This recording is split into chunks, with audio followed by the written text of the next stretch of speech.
right? It's again, not just a lean back, I want to watch content, but they want to make that connection. They want to connect with people who have similar interests. And so when you watch a lot of streams, especially those that have been growing over time, it's really kind of the same group of people. It's almost like a group of friends coming and enjoying talking with each other on chat, but also talking with the content creators. And I think that's why they want that passion. They want that community. They want that sort of being with like-minded people. It's almost like they're watching content or enjoying an experience with their squad. You got your perspective. I just want to be happy. Don't you want to be happy? We have Mike Aragon, who is the Senior Vice President at Content at Twitch. Mike, I'm bummed that you can't visit our office because Gary's got a really cool Twitch studio outside his office. Mike oversees the company's global broadcaster partnerships, esports, Twitch studios, content development, and marketing. Prior to being at Twitch, he was at Elation and PlayStation. During his 8 years at Sony, he managed PlayStation's network digital, video, music, and content services for consumers in more than 30 countries. I'm sure Dubai, where I hailed from, was one of them. Mike, welcome to the show, and great to see Twitch and everything it's doing in the industry. We're excited to have you on today. Yeah, thanks so much for having me. I appreciate it. So Mike, I think, it's probably for the audience that's watching, Twitch is a brand that they've heard of at this point, or, but may not know as much. So why don't we just start with the hardcore Twitch 101? Just want to make sure we ground everybody, even though it's one of the leading brands and platforms in the space. And thank you for being on, brother. Yeah, no, thanks. Good to see you, Gary. Well, yeah, back in 2017 when I joined Twitch, I had to certainly explain to a lot of people what Twitch was, especially my mom and my dad. Didn't quite get it. Today we are a lot more mainstream, but I do think that there's still some folks who, I've heard about it, or kids have heard about it, or they've heard about it through their kids. But at Twitch, we describe ourselves as a leading service and community for multiplayer entertainment. And the way we describe multiplayer entertainment really is about live interactive video, and then the shared experiences that happen with the community and millions of people around the world. So, the way we think about Twitch is it's not a lean back experience where you're just kind of leaning back and consuming content. It really is a lean forward experience where you're leaning in and engaging with the community around your favorite game streamer, or you're watching Thursday Night Football with your favorite fans or your favorite streamer. But it's that lean in experience that really happens because people are watching content and sharing this passion with other people that have similar tastes. They do this a lot in chat on Twitch. So chat is the conduit that connects the content creators and the content and the fans. And, a lot of other services obviously have chat as well. I think that the difference on Twitch, though, is there really is a dialogue that happens between the community, each other, and also the community and the fans. And so it's that. So we really see ourselves as a video platform, but it really is a community that brings people together. Twitch right now, we are mostly game content. So people watching other people play video games or watching esports. But if you think about the mechanism for people wanting live content, having those real-time interactive experiences that gaming provides, it really has started to extend into a lot of new categories. Sports, music are big ones, just chatting, which Gary, I noticed that you were streaming the other day, and just chatting. Yep. Is, when I got here, it was almost non-existent. In 4 years, it's now definitely a top 2. Sometimes it's the number 1 category, but it's just a huge category of people like you streaming your passion, or, yep. We've got people doing talk shows. We've got people doing all kinds of different things that communities are interested in. And that has been a part of Twitch that has been growing, and it's been quite phenomenal to see. Actually you touched on where I wanted to go, but I want you to expand on, why do you think people are watching Twitch? What are some of the themes, and go a little bit deeper on them? Yeah. Well, I think, especially today, in this world where people are still sheltering in place, but even before that, what we have found is that Twitch is a place where people want to connect with the community. Right. It's again, not just a lean back, I want to watch content, but they want to make that connection. They want to connect with people who have similar interests. And so when you watch a lot of streams, especially those that have been growing over time, it's really kind of the same group of people. It's almost like a group of friends coming and enjoying talking with each other on chat, but also talking with the content creators. And I think that's why they want that passion, they want that community, they want that sort of being with like-minded people. It's almost like they're watching content or enjoying an experience with their squad. We sort of think of it as like a virtual party, like people are on, they just want to go hang out with somebody, and that's kind of the experience. Then we also have another subset of folks who just love watching people do what they do, the best in the world. You know, my daughter got a 17-year-old daughter who plays soccer, and she loves to watch Rose Lavelle soccer videos and Leo Messi videos. And it's some people who just want to watch Stroud, one of the best gamers in the world, just do his thing and see how this guy is so amazing, because he is. And some of these folks are just the best in their world. And others are just funny and entertaining, and others are, you know, they've got all kinds of different people. We've got the high skilled gamers. We've got the gamers who just have a great personality and build community. And then we got some folks who just want to learn from the best. But it really is about that community and the connection with each other that makes Twitch very, very unique in everything that we do. Actually, Michael, from my own curiosity, what were you doing right before Twitch, and what kind of like triggered you to make the jump? There's a lot of executives watching right now, and I think you might be able to help them with that. And I think that might be an interesting question. Yeah, so to take a little bit of a step back, when I was, I'm born and raised in Albuquerque, New Mexico, spent all my life there. My parents were, my dad worked for the phone company, great middle-class family.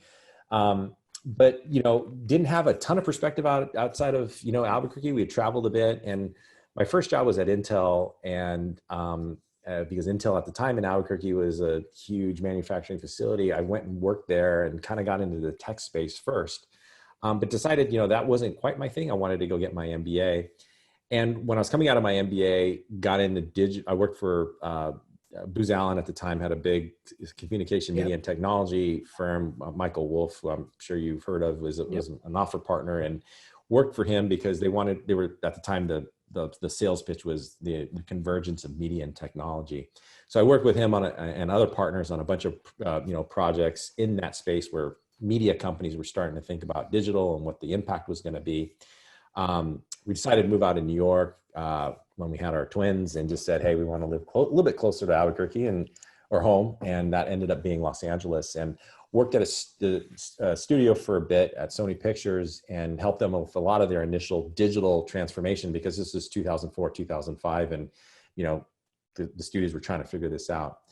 Right around that time, PlayStation 2 was they were deprecating PlayStation 2, launching PlayStation 3. And one of the big gaps was we didn't have a very good platform, a PlayStation platform. And so they hired a whole group of us to go think about what's the business model for PlayStation Network, and how do we build digital experiences for games and online games and community playing, but also other things like media. And so I went and I did that for a few years, and that's how I got into gaming. Got it. But my role at PlayStation was really about gaming is at our core, but like, what are other adjacent things that gamers want to do? They want to watch Netflix, they want to watch movies, they want to listen to music. And so my job was running those services and really thinking about the adjacent interests of a gamer and bringing that to PlayStation. And that helped PlayStation 4 get back to where it was, which was number one. And at the time I had met Peter Chernin and his crew, and decided to do a stint in the sort of the startup world. And one of the things that Peter was trying to do is they had bought an asset called Crunchyroll, which I'm sure you're familiar with. And back in 2015-ish, and Crunchyroll is still quite popular. It's, very niche, but it's one of the most popular and sort of dedicated services for people who want to watch anime. But the thesis at Chernin at the time was anime was great, and had millions of subs. I think it was the top 8 or the number 8 subscription service at the time, kind of behind MLB and Netflix and others. But we all knew that there were sort of diminishing returns in terms of the audience, just because it was niche. And so one of the things that I had always been able to do well in my past jobs was figure out, okay, what is this base business, and how do you expand by bringing adjacent content or adjacent services to make it bigger? And so the thesis was, can we take these several million Crunchyroll subscribers who love anime, add content that's adjacent to anime, sci-fi, and adult, animation and other things, and really expand the base of the audience there. And so did that, and the company ended up selling to AT&T, and they're all doing great. But at that point, I had met Emmett Shear, who's our CEO, and Kevin Lin, who's one of our founders. And this is, I think, maybe a year and a half after Amazon had purchased them. And, they were under a little bit of pressure to do the same thing. Gaming is always going to be the core of what we do, but we know gamers have a lot of adjacent interests in a lot of different things. And so they wanted somebody with my experience to be able to take the service and really expand without losing the essence and the core of who we were, which is gaming, but to try to bring in the new type of content, and to also lay out a sort of a content strategy, so that we can do things in a very Twitch unique way, which is really around the interactivity of bringing the community in. And so that's kind of sort of the quick 3-minute version of how I got to where I am at Twitch. Talk to me about the creators. Yeah, so, well, we've got, it's grown immensely since I've been there in my 4 short years, but we've got about 4 million creators at any given point in a month that stream on Twitch. Right now, a majority of them are game streamers, so they are playing video games and they're broadcasting it and interacting with their fans. But the creators have started to, as with any community, there's a lot of organic growth that happens on these communities. And so we've had just chatting pop up. So all of a sudden we just had people wanting to talk about politics and sports and music and a bunch of other things. We had people start to stream cooking streams because they were passionate about it. One of the really funny experiments that we did early on is we said, hey, what if we start airing Bob Ross? And people were like, God, Bob Ross, it's just so kind of random, right? Like 1970s painter. But the thing that resonated with Bob Ross and why he was so popular on Twitch is I think he was the first person who at scale, or broadcast to many, many thousands or millions of fans his passion, and his passion was painting. And a lot of Twitch people kind of saw that. They're like, well, I have this passion for gaming, and I kind of see this guy's passion. And that's why Bob Ross resonated on Twitch and continues to resonate today. And so the streamers are a pretty diverse group of folks. I mean, we've got, when you think about the premium streamers, we've got a lot of, we've got deals with the NBA and the NFL, really big content. So those are content creators. Got deals with media companies. And then we've got deals with just a whole slew of creators who sometimes they just play video games, sometimes they do a mix of different things. We've got creators who are doing cooking shows. We've got fitness shows now. It's literally just grown into so many different things that you would think that where creators want to create content and share it with their fans. And that's the basic creators right now. It's hard to kind of wrap it all up into one, because when you've got millions of creators, there's a lot of different things that are happening on Twitch, but those are sort of the big buckets of categories that are growing on Twitch right now. Hey, Gary, I'm just going to chime in and ask a question. Mike, Please. I've been, obviously with COVID happening, watch time on Twitch is up tremendously, but it's so entertaining. Like, I've been on there myself. Yeah. And I just wanted to ask, like, for the brands that are listening today, like, what's the best way for them to be part of an authentic experience so that you can preserve the entertaining way that people like to interact with Twitch? Yeah, I mean, there's a lot of brands who have been joining Twitch, and I think one of the things that we've done is we built a lot of O&O properties. So I run a team called Twitch Rivals, which is basically an esports tournament platform, and a lot of brands have wanted to attach to that because esports is growing and big, and we can we have a lot of great streamers who participate in it. But I think it's just like we have a very young, engaged audience, and 39% of the people on our service, don't have access to traditional TV. I mean, they're watching pretty much everything online. And so there's just a huge base of folks that, these brands can reach on Twitch, but that they can't reach anywhere else. But I would say that we've just, even if you think that gaming is like all we do, it really isn't. There's so many other really interesting different types of content that people are engaging with, and that's brand safe, and that we think would be a great opportunity for them to tap into an audience that they're not going to be able to reach anywhere else. And how have the numbers been in COVID? What can you share with us about? I mean, we know the numbers are the numbers, but like, what trends have you seen, and how do you think it's going to sustain? Yeah. So, we have grown immensely since the COVID thing hit. I think we're up to now 4 million unique streamers every month. In Q1, we had 17.5 million daily active viewers, which is a lot more than last year. We've got about 1.5 million people that are tuning into Twitch on average, and it's growing significantly from there. So if you just look at general TV, I mean, we'd be a top 3 cable net, just if you think about scale of where we're at. You know, and I think with COVID, what has happened is we've seen a massive increase in streamers, but it's also musicians who can't tour. You know, one of the great things about Twitch is like now I can go and I can connect with fans that I couldn't before, and so we've seen a massive influx there. Athletes looking to stay engaged and connecting with their fans has been a huge thing. We had one of the things that happened really early on that I thought was really kind of fun was we had some of the F1 drivers, Lando Norris, Charles Leclerc, and they were like, God, what are we going to do? We can't race. So they were running sims, and then they started running their sims on Twitch.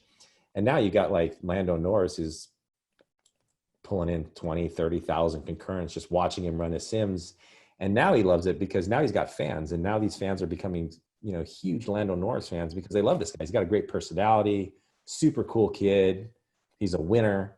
And now, while he's not being able to fully train all the time, but he can actually train on his sim and actually do 2 things at once, which is continue to build that fan base of Lando Norris fans.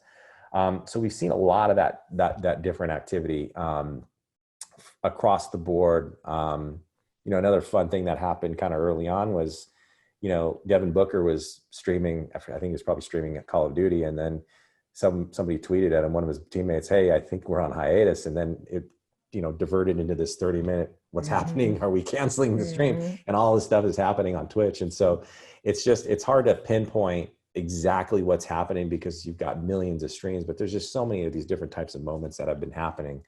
Yeah, it seems like there's been more cultural, you know, whether it was way back kind of the moment with, you know, Drake and Juju and Ninja, you know, like it does seem like things happen on Twitch, like cultural moments, things that hit the zeitgeist, things that are talked about. Yeah. Yeah. And I think people are starting to see that more. I mean, I think another one of those, Gary, was, you know, I'm going to screw up his name, Halvor Bjornsson, the mountain from Game of Thrones. He was like, you know what? I think I'm going to try to break the world deadlift record on Twitch. So he does it. And it's just like another one of those moments where it's like, God, it's amazing. You can't script those things, but people do that because he wanted to break that record with his fans and be able to share that with them. And he did it. So yeah, you're right, Gary. It's that zeitgeist, it's that moment. And it's a great place for people to do things with that are interesting for their communities. Here's an important question. Do your parents now understand what you're up to? Sort of. My mom still says I work for Amazon. So it's easier for her. And it just carries a little bit more cachet. Gravitas. So I get it. We let it slide. But yeah, I think she looks at this stuff and she's like, I don't understand this video game thing, but it's okay. You know, it's like she gets it and she knows that we're happy and that things are growing and that, you know, I work for a company it's a wonderful company. And she's super proud of it. So yeah, they're getting it a little bit more, but it's still a little bit like, really? They're watching people play video games? I mean, by the way, that argument has been the silliest and easiest argument for me to win within 3 seconds. Yeah. Gary, they're watching other people play video games? I'm like you watch people play golf? Yeah. Like this notion that like watching somebody else, I think it's stupid to have somebody else watch somebody else doing something. I'm like, you mean every sport? Yeah, exactly. And the thing is if you look back, okay, so I was in college in the 90s, you know, and Swingers was a big movie. I don't know, one of the yes, of course. They're playing, you know, NHL 94. Yeah, I remember and, like you know, my friends, you know, we used to sit in somebody's room and we would play goal and we'd be fighting with each other, and we would do that for hours, and we'd have like, you know, girlfriends would come over and we'd all just be sitting in this room and we'd just switch off and we'd talk a lot of smack with each other. But that's been going on since the 90s when none of this stuff was connected. And so like, yeah, it seems foreign to some folks, but like the nature of video games is it's a communal thing. It's a fun thing. It is a way to connect with your friends and fans. And so, yeah, it's definitely not. Actually, on that note, Mike, what video game, because ironically, you just brought up, if somebody asked what game would I feel most confident that I can compete at the highest level, meaning there is no game on earth that I'm even in the top, you know, 500,000 best players in the world. It's just not what I was meant to do. But if I had to play the game, it would probably be NHL 94, Yeah. Street Fighter with Blanca. I've got this thing down with Blanca. That's funny. Okay. Or ironically, and I think it's hockey games for me, or ironically, ice hockey for Nintendo. Mm-hmm. But for you, what would you say, like the single game that you would argue, whether you're good or not good, like I am at video games, is your strongest game and you would put up the best record up with?